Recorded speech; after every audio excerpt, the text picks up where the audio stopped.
Hello friend. Jangra special educator में आप सभी का हार्दिक स्वागत। तो आज इस वीडियो में हम बात करेंगे जो स्पेशल एजुकेटर से संबंधित है वैकेंसी आने वाली है अलग अलग राज्यों में, और जो है कोर्ट की आपकी सुनवाई हुई थी उसमें जो है क्या बताया गया है उस पर हम बात करेंगे। और साथ में आगे आने वाली जो है हर राज्य में, जैसे यूपी में, एमपी में, पश्चिम बंगाल, केरल, उड़ीसा और बिहार स्पेशल एजुकेटर का रिजल्ट कब तक आएगा, कट ऑफ क्या रहने वाली है, उस पर भी हम बात करेंगे। साथ में जो है डीएसएसबी स्पेशल एजुकेशन की जो है आपकी पोस्टें आने वाली है। आपको पता है आपने आरटीआई जो है रिप्लाई आया था वो देख लिया होगा, ये आपके सामने है। उस पर भी हम बात करेंगे। आगे की सुनाई कब होगी उस पर भी हम बात करेंगे। तो आज इस वीडियो में जितने भी आपके डाउट है हर राज्य से संबंधित है तो वो आज इस वीडियो में क्लियर हो जाएंगे। एक एक बात आप ध्यान से सुनना, और जो है बाकी कोई आपको कुछ समझ न आए तो कमेंट बॉक्स में हमें पूछ सकते हैं, तो आपका रिप्लाई आपको ज़रूर मिलेगा। तो जितने भी आपकी डाउट है बार बार आप जो ग्रुप से पूछ रहे हैं और साथ में कमेंट बॉक्स में भी आप हमारे चैनल पर पूछ रहे हैं, तो वो आपकी डाउट सभी आज मैंने इस वीडियो में, पूरी वीडियो में यही जितने भी डाउट है आपके सब क्लियर हो जाएंगे। तो सबसे पहले हम बात करते हैं उच्च न्यायालय जो है आपकी रजनीश कुमार पांडे बनाम जो है केस चल रहा है। आपको पता है 132/2016 जो है रजनीश कुमार पांडे बनाम जो आदेश चल रहा है सुप्रीम कोर्ट में, जिसमें स्पेशल एजुकेटर हर राज्य में, आपको पता है स्पेशल एजुकेटर की नीड है, आवश्यकता है चीफ डेवलप्मेंट बच्चों को पढ़ाने के लिए। तो उसके संबंधित ये है। और उसमें अब जो है आपकी सुनवाई हुई थी 7 अप्रैल को 2026 को, 7 अप्रैल 2026 को अभी सुनवाई हुई थी। उसमें क्या क्या जो है बातें हुई है उस पर हम बात करेंगे। आगे कब सुनवाई होगी, और जितने भी आपके जो है यूपी में स्पेशल एजुकेटर के जो पोस्टें वैकेंट हुई है उस पर भी हम बात करेंगे, तो आपके सभी डाउट क्लियर हो जाएंगे। तो सबसे पहला पॉइंट है कि जो 7 अप्रैल को जो है उस न्यायालय में हुई थी, जिसमें सबसे पहले जो है भारतीय पुनर्वास प्रसिद्ध आरसीई के लिए एक निर्देश दिया गया है। वो निर्देश, क्या निर्देश दिया गया है उस पर हम बात करते हैं। न्यायालय ने आरसीई को ये निर्देश दिया है कि हलफनामा आपको एक दायर करना है, और किस बात का हलफनामा दायर करना है कि स्पेशल एजुकेटर जो है आप जो है स्पेशल एजुकेटर को योग्यता आपकी जो है आरसीई देता है। आपको पता है डिप्लोमा डिग्री जो भी है आरसीई के थ्रू होता है। और उसकी योग्यता क्या है, स्पेशल एजुकेटर जो है बढ़ाता है बच्चों को, तो उसकी योग्यता जो है निर्धारित करेगी। पहले जो योग्यता है वो निर्धारित नहीं की गई है, और जो है अब जो है जो है कोर्ट ने जो है आरसीई को कितने दिन का टाइम दिया गया है, 10 दिन का, ओनली 10 दिन का टाइम दिया गया है कि हमें बताएं कि क्या क्या योग्यता है, क्या टेट को पास करना बच्चों स्पेशल एजुकेटर के लिए क्या ज़रूरी है, उस पर भी जो है पूछा गया है। तो सबसे पहले इस हलफनामे में ये स्पष्ट करना होगा कि विशेष अवस्था वाले बच्चों को, सीडब्ल्यूएस बच्चों को बढ़ाने के लिए विशेष जो है योग्यता क्या होनी चाहिए। योग्यता आपको जो है आरसीई जो है हलफनामे में इसमें बताएगा कि पूरा जो है खोल कर बताएगा कि ये योग्यता होनी चाहिए, उस स्पेशल एजुकेटर के पास टेट पास होना चाहिए। ये जो है पूरा आरसीई जो है आपका जारी करने वाला है। अब 10 दिन के अंदर वो आपका जारी हो जाएगा, तो उसके आधार पर जो है सुप्रीम कोर्ट देखेगा आगे। उसके बाद हम बात करते हैं विशेष रूप से यह बढ़ाना होगा कि कक्षा 1 से 8 तक के जो है शिक्षकों के लिए शिक्षक पात्रता परीक्षा जो है टेट उत्तीर्ण करना अनिवार्य है। तो टेट पास करना अनिवार्य है या नहीं है, ये भी आरसीई जो है उसका जो है जवाब देगा 10 दिन के अंदर अंदर। उसके साथ साथ ही कक्षा 9 से 10 के लिए जो है आपको पता है 9 से 10 के लिए भी आवश्यक योग्यता की जानकारी देनी होगी। तो जो है स्पेशल एजुकेटर जो है उसके लिए आरसीई जो है 9 से 10 वालों के लिए भी क्या योग्यता जो है आगे जो वैकेंसी होगी उसमें क्या योग्यता रखनी होगी, और क्या टेट पास अनिवार्य माना जाएगा या नहीं, जो उन मुद्दों पर जो है आरसीई को 10 दिन के अंदर अंदर हलफनामा जो है दायर करना पड़ेगा। सबसे पहला पॉइंट यही है, आरसीई को दिया गया है, और 10 दिन के अंदर अंदर जो है कक्षा 1 से 8 के लिए और 9 से 12 के लिए जो है योग्यताएं हैं वो निर्धारित करनी होगी। और साथ में टेट पास करना अनिवार्य है या नहीं, ये 10 दिन के अंदर अंदर बताना होगा। तो ये सबसे पहला सबसे बड़ा मुद्दा था। उसके बाद हम बात करते हैं सेकंड पॉइंट पर। सेकंड पॉइंट पर किस जो है मुद्दे पर बहस हुई थी, राज्यों की स्थिति को लेकर हुई थी। सबसे पहले आपकी मैं बता देता हूँ पश्चिम बंगाल। पश्चिम बंगाल में आपको पता है स्पेशल एजुकेटर की जो वैकेंसी आई थी, और उसमें जो है उसमें दे रखा था कि स्पेशल एजुकेटर हर राज्य जो है भारत के कोई भी राज्य का नागरिक हो, लेकिन उसमें जो है अदर राज्य के लिए कोई जो है ऑप्शन नहीं दिया गया था स्पेशल एजुकेटर के लिए फार्म भरने के लिए। तो वहाँ के ही लोकल भर सकते थे, लेकिन विज्ञप्ति में साफ लिखा था कि जो है भारत का कोई भी नागरिक जो है इसका फार्म भर सकता है। तो ये नाइंसाफ़ी हुई थी। और साथ में जो है जो सुविधा पर है स्पेशल एजुकेटर पश्चिम बंगाल में, तो उसका हम डाटा बता देते हैं। राज्य ने बताया है कि स्तर पर जो है प्राइमरी पर 600 जो है 360 बच्चे हैं जो शिक्षक है, CWSN बच्चों को पढ़ाने वाले शिक्षक है जो प्राइमरी में जो पहले सुविधा पर लगे हुए हैं 360 शिक्षक है। और माध्यमिक स्तर पर आपकी जो है 680 विशेष शिक्षक है जो है उसके लिए नियमितीकरण प्रक्रिया चल रही है, यानी जो उसको जो है योग्यता देखकर नियमित किया जाएगा यानी स्थायी किया जाएगा। तो ये प्रक्रिया है पश्चिम बंगाल की, यानी PRT स्तर पर जो है 360 शिक्षक है, और माध्यमिक स्तर पर जो है 680 जो है विशेष शिक्षक है जो सुविधा पर कार्य कर रहे हैं। उसके बाद जो है योग्यता है अपनी, और बिल्कुल CRR जो RCI द्वारा जारी होता है वो CRR है। तो इनको स्थायी करने की प्रक्रिया चल रही है। ये सबसे पहले मुद्दा है पश्चिम बंगाल का, आपको बता दिया है। और वैकेंसी फ्रेश आई थी, लेकिन उसमें बाहरी राज्य का दिया गया था, और आपको पता है वैकेंसी वहाँ से खाली रहनी है। बच्चों ने आवेदन नहीं किया है, नहीं कर सकते थे बाहर के, तो उससे वैकेंसी खाली होगी। नई वैकेंसी आपको फ्रेश वैकेंसी जो है पश्चिम बंगाल में भी आपको जल्द देखने को मिलेगी। इसके बाद ये जो है पहले ये सुविधा वाले हैं 360 शिक्षक हैं जो प्राथमिक स्तर पर, और माध्यमिक स्तर के 600 जो है 80 शिक्षक है, उसको स्थायी करने के बाद ही ये वैकेंसी जो है इसका रिजल्ट आएगा। उसके बाद फ्रेश वैकेंसी दोबारा से आएगी, आपकी खाली रहने वाली है। तो ये अच्छी न्यूज़ है आपके सामने, पश्चिम बंगाल में भी वैकेंसी स्पेशल एजुकेटर की और आने वाली है। उसके बाद हम बात करते हैं, सेकंड राज्य था केरल। केरल में क्या हुआ था, राज्य ने दावा किया था कि केंद्र सरकार के भीतर इस पर जवाब देने का निर्देश दिया गया है। केरल से संबंधित मामलों की अगली सुनवाई 21 अप्रैल 2026 को जो होगी। केरल ने जो है वैकेंसी आई थी, लेकिन जो है फंड नहीं मिला है केरल को, केंद्र से फंड नहीं मिला है कि इतने जो है पैसे राज्य, तो फंड नहीं मिलने मंजूरी नहीं मिलने के कारण जो है अटकी हुई है केरल में जो स्पेशल एजुकेटर की वैकेंसी है अभी तक अटकी हुई है। अगली सुनवाई आपकी होगी 21 अप्रैल को। तो केरल से इतना ही जो है मामला था। उसके बाद अगला राज्य है आपका उड़ीसा। उड़ीसा से हम बात करते हैं। उड़ीसा में स्पेशल एजुकेटर की वैकेंसी फ्रेश वैकेंसी वहाँ से नोटिस से निकाल दिया है, आपने देखा होगा। और उसके बाद हम बात करते हैं राज्य में 500 जो है 572 ब्लॉक रिसोर्स जो है पर्सन कार्यरत है, यानी जो सुविधा पर है जो 572 है जो है शिक्षक CWSN बच्चों को पढ़ा रहे हैं वहाँ पे।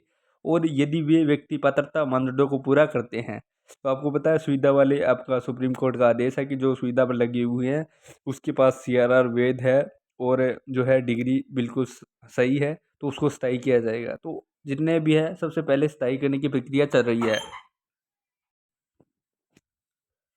तो 572 जो है ब्लॉक रिसोर्स जो है उड़ीसा में, जो यदि जो है पात्रता मानदंड पूरा करते हैं, और उसके लिए जो है उसको पहले सभी को स्थायी किया जाएगा। जो सुविधा पर लगे हैं उसको स्थायी किया जाएगा। उसके जो बाद है जो फ्रेश वैकेंसी दी गई थी पदों पर, वो आपकी जो है जारी होगी, और इतने जो है फ्रेश को भी लिया जाएगा। वैकेंसी उड़ीसा में भी जल्द आपको आने वाली है। सप्ताह के भीतर पूरी की जाए जो है, जितने भी है 4 सप्ताह दिया गया है उड़ीसा राज्य को। जितने भी 700 जो है बेहतर है ब्लॉक जो है सुविधा पर लगे हुए हैं, उसकी जो है पात्रता की जांच होगी। जांच होने के बाद जो है वैध है, बिल्कुल सत्य है, RCI द्वारा CRR प्राप्त है, रजिस्ट्रेशन है, वो जो है अध्यापकों को स्थायी किया जाएगा। और जो है उड़ीसा को 4 सप्ताह का टाइम दिया गया है, यानी 5 मई 2026 तक जो है प्रगति रिपोर्ट दी जाएगी। उड़ीसा राज्य को आपको रिपोर्ट जारी करनी है कि हम 5 तक जितने भी है उसकी जो है क्वालिफिकेशन चेक की जाएगी, 572 जो है अध्यापकों की। उसके बाद 5 मई टाइम दिया गया है, तो 5 मई तक ये सब कुछ हो जाएगा। उसके बाद हम बात करते हैं यूपी पर, यानी उत्तर प्रदेश सबसे बड़ा राज्य है। आपको पता है यूपी में सबसे ज़्यादा वैकेंसी आनी चाहिए, लेकिन जो है किसी कारणवश जो है सुविधा जो पोर्टल है, पोर्टल से स्पेशल एजुकेशन के बच्चे पहले जो पोर्टल पर 3 लाख प्लस बच्चे थे, यानी 3 लाख प्लस बच्चे थे, और उसके बाद जो है स्पेशल जो है बच्चों की संख्या घटा दी गई थी, यानी 80,000 के समथिंग कर दिया गया था, जिसके कारण जो है 5,000 53,54 के समथिंग जो है पोस्टें आपकी निकाली है उत्तर प्रदेश ने, तो बहुत कम है। और जो बच्चों की संख्या बहुत ज़्यादा है, ये जो है सरकार ने जो खेल खिलाया है स्पेशल एजुकेटर के साथ, वहाँ पर बहुत बड़ी वैकेंसी आने वाली है। इतनी वैकेंसियाँ जो है आती, लगभग जितने भी स्पेशल एजुकेटर के बच्चे जो है फील्ड में आए हुए हैं, डिप्लोमा डिग्री आपने लिया है, तो जितने भी स्टूडेंट हैं लग जाते, जो तैयारी करने वाला है आराम से लगभग सभी कैंडिडेट का सिलेक्शन आराम से हो जाता। वहाँ पर इतनी लगभग 20,000 के समथिंग शिक्षकों की आवश्यकता होती स्पेशल एजुकेटर की। तो आप देख देख सकते हो सरकार ने किस प्रकार खेल खेला है, और ये मामला जो है कोर्ट में भी अभी चल रहा है, आगे सुनवाई होनी है। अब जितने भी स्टूडेंट मुझे सुन रहे हैं, जो मुझे जानते हैं, मेरे साथी हैं, आप बिहार, यूपी, कोई भी राज्य से हो, आप स्पेशल एजुकेटर हो, आपको स्पेशल बच्चों को पढ़ाना है, तो आप जितना ज़्यादा से ज़्यादा जो है सहयोग करें। और वहाँ पे जो है केस चल रहा है कि सीट प्लसन बच्चों के अनुसार जो है पोस्टें निकाली जाए, लगभग 20,000 के आसपास पोस्टें आनी थी, लेकिन सरकार ने खेल खेला और सीट प्लसन बच्चों के संख्या पोर्टल से घटाई और पदों की संख्या बहुत कम दी है। और जो सुविधा पर लगे हुए हैं, वो चाह रहे हैं कि जो है हम स्थायी हो जाएं, वो तो स्थायी होंगे, सुविधा वाले स्थायी हो जाएंगे, कोई दिक्कत नहीं है हमें, लेकिन फ्रेश वैकेंसी बहुत अच्छे लेवल पर आनी चाहिए थी। लेकिन सरकार ने क्या किया, बहुत ही जो है इतना बड़ा राज्य होने के बावजूद भी बहुत कम पदों पर जो है स्पेशल एजुकेटर की पोस्टें निकाली है। उस पर भी केस चल रहा है। आप ज़्यादा से ज़्यादा उस केस में जो उत्तर प्रदेश के साथी है सुन रहे हैं, तो सुविधा जो फ्रेशर है वो ज़्यादा से ज़्यादा सहयोग करें और वहाँ अच्छी पोस्टें लाए। आपका जो है वहाँ पर जितना ज़्यादा सहयोग होगा, जो है कोर्ट में आपकी जो है लड़ाई जितनी भी मजबूत होगी, तो आपकी अच्छी पोस्टें आने की संभावना है। और लगभग जितने भी स्टूडेंट हैं तैयारी कर रहे हैं, लगभग सभी का सिलेक्शन वहाँ पे होना कन्फर्म है। आगे कुछ नहीं होगा, अभी अच्छा मौका है आपके पास, क्योंकि कोर्ट का जो है मैटर चल रहा है, दबाव है। बाकी आगे जो है ये वैकेंसी होने के बाद आगे स्पेशल एजुकेटर की वैकेंसी आनी हर राज्य में बहुत मुश्किल है। ये जो है मुश्किल से फॉर्मेलिटी, हर राज्य फॉर्मेलिटी पूरी कर रहा है। बिहार ने अच्छा जो है पोस्टें दिया था, उसके बाद लगभग कोई राज्य है नहीं है जिसने जो है अच्छी पोस्ट दी है। एक पंजाब स्पेशल एजुकेटर, वहाँ पे भी अच्छी पोस्ट दी है। बाकी सभी राज्य फॉर्मेलिटी पूरी कर रहे हैं। आगे वैकेंसी भी नहीं आएगी, तो ये अच्छा मौका है यूपी वाले छात्रों के लिए। अभी सुन लो और जो है उस केस को ज़्यादा मजबूत करे, ताकि फ्रेशर के लिए वैकेंसी ज़्यादा से ज़्यादा आ सके। आप मजबूत अपना पक्ष रखें। तो वहाँ पर भी स्पेशल एजुकेटर अब यूपी में 7 अप्रैल को 2026 को जिसमें क्या बताया गया था, उस पर हम बात करते हैं। राज्य ने जो है सूचित किया था कि 540 योग्य उम्मीदवारों की स्क्रीनिंग हो चुकी है, यानी यूपी में सुविधा वालों की संख्या है 540, जिसकी स्क्रीनिंग भी आपकी कार्य पूर्ण हो चुका है। न्यायालय ने राज्यों को निर्देश दिया है कि 1 महीने के भीतर उनकी नियुक्ति पर निर्णय लिया जाए, यानी जितने भी है 500 जो है 40 योग्य उम्मीदवार है जो सुविधा पर लगे हुए थे, उसकी नियुक्ति की जाए। स्क्रीनिंग हो चुकी है, उसके डॉक्यूमेंट की जो है जांच हो चुकी है, और आगे की जो प्रक्रिया है 1 महीने का टाइम दिया गया है, यानी 5 मई 2026 तक रिपोर्ट जो है सौंपनी होगी।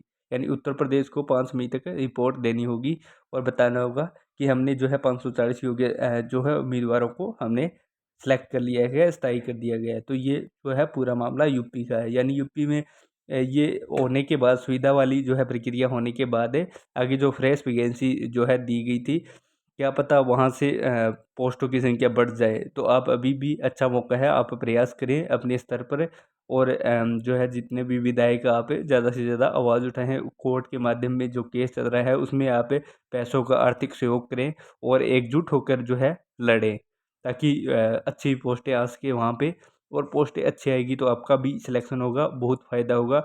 आगे जो है आपको पता है वैकेंसी कभी नहीं आने वाली है, अच्छा मौका है, अभी अभी मौका है, बाद में पछतावा होगा।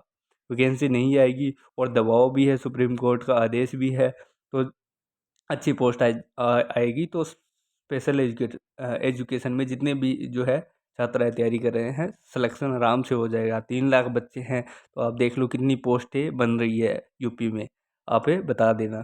उसके बाद हम बात करते हैं, अगली सुनाई आपकी होगी 21 अप्रैल 2026 को।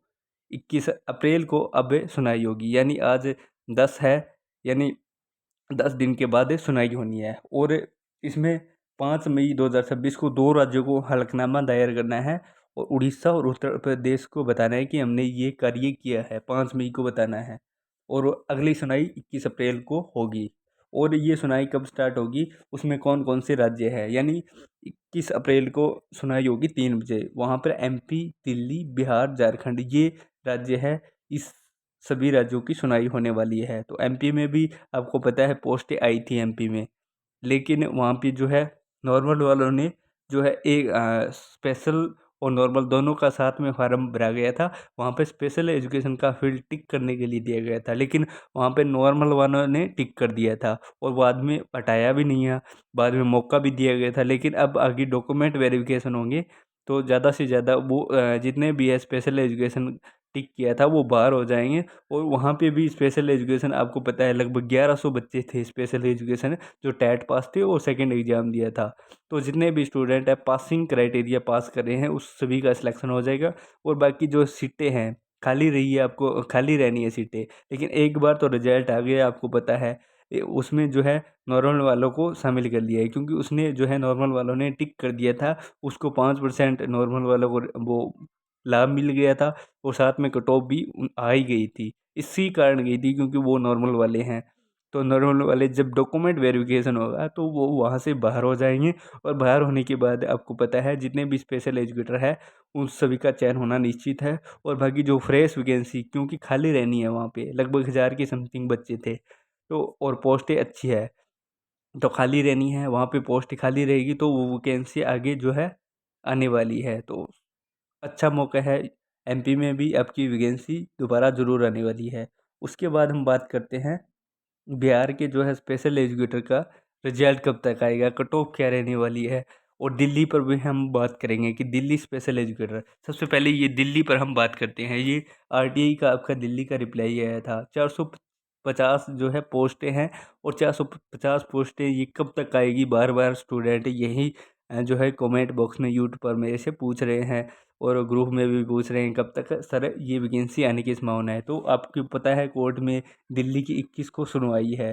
सुनवाई में न कुछ कोर्ट जरूर जो है दिल्ली को सजेस्ट करेगा। तो आपकी वैकेंसी जल्द आने वाली है। दिल्ली में आरटीए का रिप्लाई भी आया था, ये देख सकते हैं आरटीए का रिप्लाई है ये।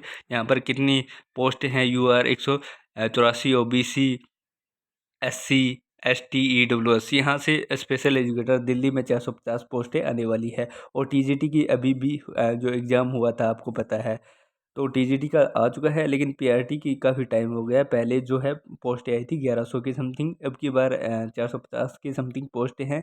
ये भी जल्द आने वाली है, लगभग आप मान के चलो ये अप्रैल चल रहा है, मई, जून, जून और जुलाई में आपका नोटिफिकेशन आपको देखने को मिल सकता है। और आगे लगभग 1 से 1.5 महीना आपको टाइम दिया जाएगा, तो आप अभी से अपनी तैयारी स्टार्ट कर सकते हैं। और अब हम बात करते हैं बिहार स्पेशल एजुकेटर का रिजल्ट कब तक आएगा। रिजल्ट पर हम बात करते हैं तो रिजल्ट आपका लगभग तैयार हो चुका है। आपको पता है 13 तक जो है आपकी जो है ओमर आपत्ति है, कोई डाउट है आपको कि मेरी ओमर में ये रोल नंबर गलत हो गया, ये चीज़ गलत होगी, तो आप जो है गवर्नमेंट की ईमेल आईडी दी गई थी वहाँ से आप बता सकते हैं कि ये चीज़ हो गया। 13 तक है लास्ट, 13 के बाद आपका रिजल्ट कभी भी आ सकता है, क्योंकि आगे आपको पता है 21 को सुनाई होनी है। सुनाई होगी तो उसमें बिहार का नंबर भी है, बिहार का नंबर है तो बिहार उससे सोचेगा कि हम उससे पहले जो है रिजल्ट जारी कर जो 21 को सुनाई होगी तो हम पूरा जो है डाटा जो गवर्नमेंट को देश के कोर्ट में पेश कर सकें कि हमने ये इतने स्पेशल एजुकेटर जो है रख लिए हैं और एग्ज़ाम रिजल्ट सब कुछ तैयार है। लगभग बिहार का सब कुछ तैयार है, अच्छी वैकेंसी है। और कट ऑफ आपको मैं बता देता हूँ, कट ऑफ नहीं जाएगी ज़्यादा। जो ये आपने माहौल बना रखा है कि 80 कट ऑफ जाएगी, 90 कट ऑफ जाएगी, नहीं जाएगी। कट ऑफ बहुत कम रहने वाली है। जो पहले मैंने कट ऑफ का वीडियो बनाया था, अगर आपने नहीं देखा है तो वो आप ज़रूर देखें। कट ऑफ उसी के 60 से ऊपर किसी भी कैटेगरी, चाहे आईडी हो, एचआई हो, वीआई हो, एसएलडी हो, सीपी हो, कोई भी कैटेगरी हो, 60 से ऊपर किसी की नहीं जाएगी। तो आप देख सकते हैं कट ऑफ बिल्कुल नहीं जाने वाली है और सिलेक्शन आप सभी का होना है, निश्चित है। उसमें भी जो है स्टूडेंट है बहुत कम है। लैंग्वेज में स्टूडेंट फेल हो रहे हैं, मैंने देखा है लैंग्वेज में काफ़ी स्टूडेंट फेल हुए हैं जो सेकंड पार्ट में अच्छे नंबर थे उसके, लेकिन लैंग्वेज में हल्के में लिया था लैंग्वेज को और वहाँ से फेल हो गए। कुछ स्टूडेंट है जो पार्ट 2 में फेल हो रहे हैं, तो वहाँ से और स्टूडेंट काफ़ी कम हैं, तो ज़्यादा से ज़्यादा जो है कैंडिडेट का सिलेक्शन होगा होगा और आप सभी को बेस्ट ऑफ लक है। और मैं तो यही चाहता हूँ कि आप सभी का सिलेक्शन हो, आगे जो है बिहार में बच्चों सी डुलेसन बच्चों को पढ़ाएं और आपको जो है बहुत बढ़िया आगे जो है स्कूलों में आप सभी मिलें। बाकी आपको कोई अब डाउट है तो हमें पूछ सकते हैं और जल्द ही कोई नया अपडेट आएगा तो आपको सभी को बताया जाएगा। रिजल्ट आपका 14 से 20 के बीच में कभी भी जारी हो सकता है। रिजल्ट आपका कंफर्म तैयार है और 20 तक आपका रिजल्ट आ जाएगा। अब कोई डाउट बचा है तो हमें कमेंट बॉक्स में पूछ सकते हैं। बाकी चैनल फर्स्ट टाइम हो तो चैनल को सब्सक्राइब कर लेना, बेल आइकन को प्रेस कर देना और वीडियो को ज़्यादा से ज़्यादा शेयर करना अपने दोस्तों के पास। तो मिलते हैं नेक्स्ट वीडियो में, तब तक जय हिंद जय भारत।